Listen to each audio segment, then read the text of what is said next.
chronic absenteeism that's at record highs. And this has even been called education homicide.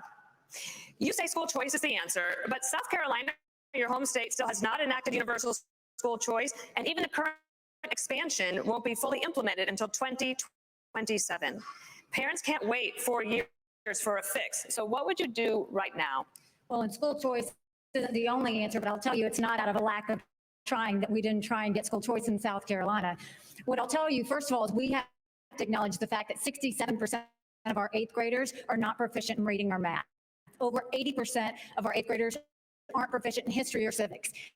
And recently they came out and said our 12 and 13-year-olds are scoring at the lowest levels they've been scoring in reading and math in decades. So the first thing we've got to do is we've got to make sure we catch our kids back up. We have to make sure they can read. A child that can't read by 3rd grade is 4 times less likely to graduate high school.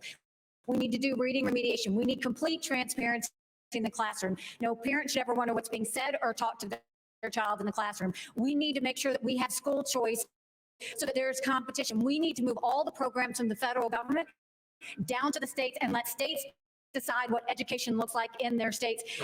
And we need to start building things in America again. Let's put vocational classes back in our high schools, and let's get our kids building the things that we know that we can make. When we start to focus on that and really bring in that parental involvement, that's when we'll start to see a difference. But we've got to get parents back included.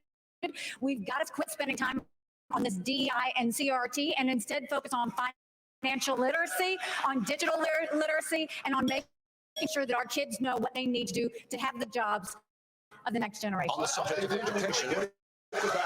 subject of education, a question for Governor Christie. Students in your state